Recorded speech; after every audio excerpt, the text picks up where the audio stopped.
It was not a good day to be a CNN reporter, especially when your mindless Democrat talking points go up against the caliber of someone like Vivek Ramaswamy. Wait until you see how he stunned this woke anchor speechless on live TV. And then... We don't agree on this.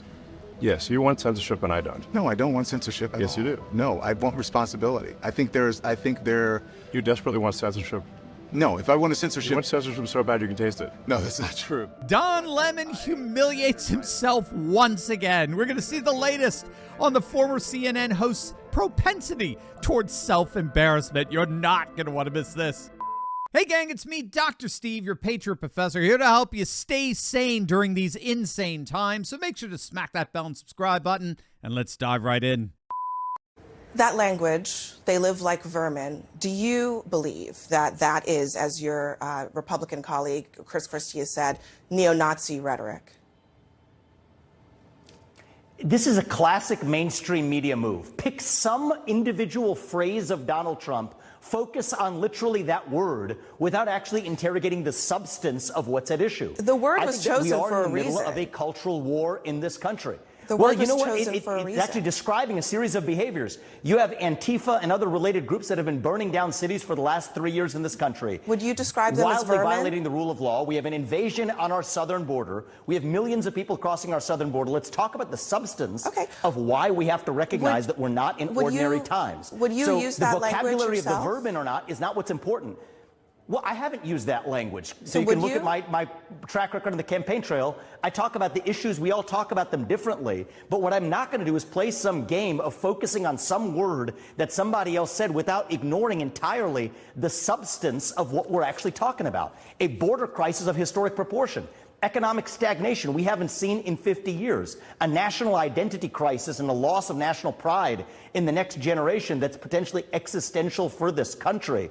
Let's talk about our dependence on China. Today we're actually talking about Xi Jinping, picking on Donald Trump's word vermin to talk about that status quo. You know what's vermin? What's running around San Francisco on a given day before Gavin Newsom cleaned it up on a dime to roll out the red carpet for Xi Jinping. If he could do that for Xi Jinping, he could have done it on an ordinary day, and yet we're here sitting talking not about the substance of that, but on one word that Donald Trump said in some speech in Miami. This is what's wrong with the mainstream media. Focus on the substance and let's have an actual policy debate rather than talking to a presidential candidate instead of the policy substance of what's actually going on in the country, picking on some word that Donald Trump said on a certain day and asking me for comment on it. Give me a break. Now, that's the very definition of getting wrecked. I mean, getting rhetorically wrecked. That, of course, was Vivek Ramaswamy stunning CNN anchor Abby Phillip into a silent stupor. I mean, she literally had no idea how to even remotely respond to what Vivek was saying there. I mean, think about what you just saw there. CNN cannot possibly plausibly defend Biden's border disaster. They can't defend liberal migrants getting public services at taxpayer expense. They can't defend Biden's violent crime wave. They can't defend his inflation crisis. They can't defend the sad state of the economy. They can't defend the geopolitical mess abroad. They can't take sides one way or the other between the Israelis and the Palestinians without splitting their Democrat base.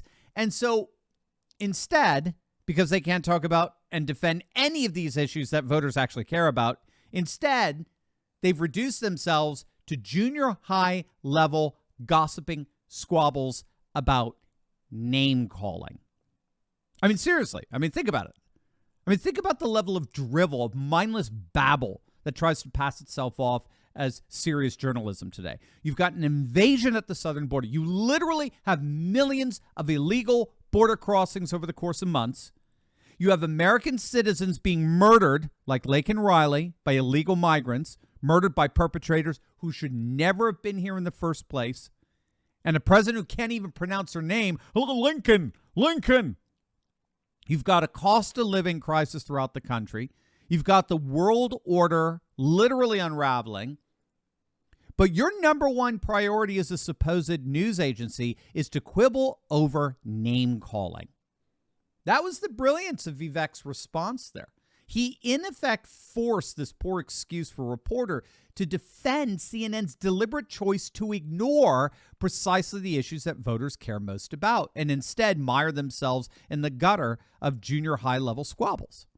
And can I also point out here, given CNN's deliberate misrepresentation of Trump's bloodbath comment yesterday, who the hell are they to argue about the meaning of words?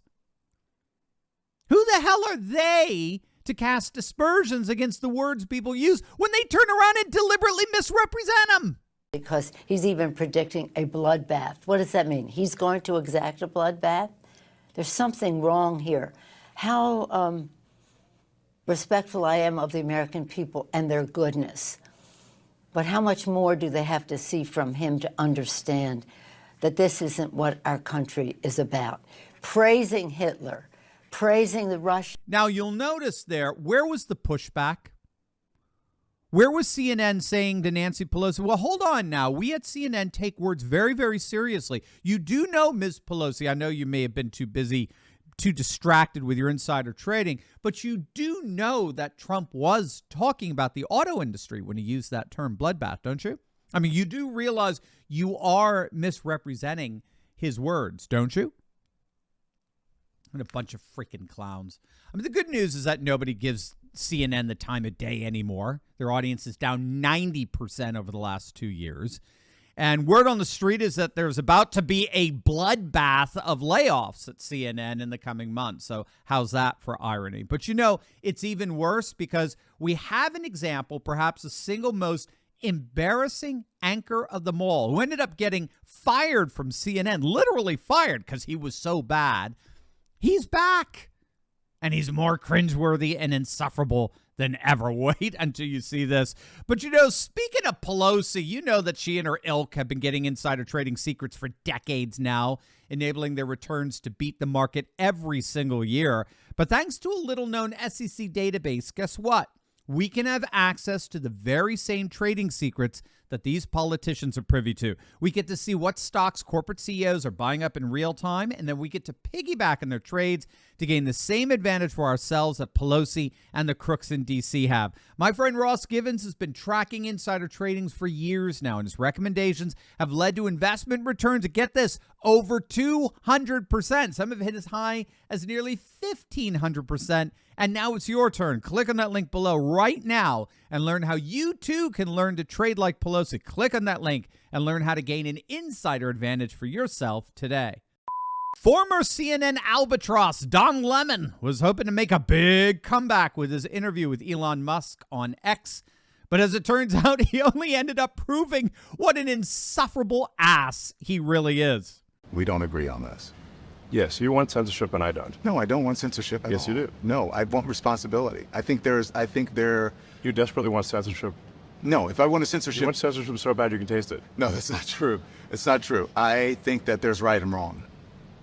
And I think therefore you want censorship. and I think that when you have a platform that's as big as yours and as powerful as yours and as influential as yours, and you are a person of consequence to the world with what you do, that there is a certain responsibility that goes along with what you have on your platform and what you put out to the world. And I think that's important. You don't see that responsibility. I think we have a responsibility to adhere to the law, and if people want the law changed, they should talk to their elected representative and get the law changed, and then we will adhere to the law. Okay. But if you want us to go beyond the law, that is us deciding to be censors.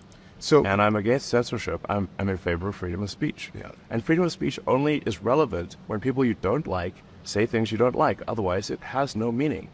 That was such an interesting exchange because, I mean, you heard it. Elon called out the bullshit. I mean, he called out the literal bullshit. There you got Don Lemon appealing to all of these meaningless, mindless euphemisms. I believe in right and wrong. I think there's right and wrong. And you, Elon Musk, you've got a responsibility to the world, Elon, to silence the wrong.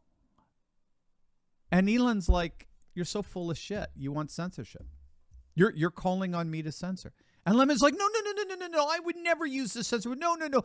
I just want you to silence bad people. It's like Arnold Schwarzenegger in True Lies, right?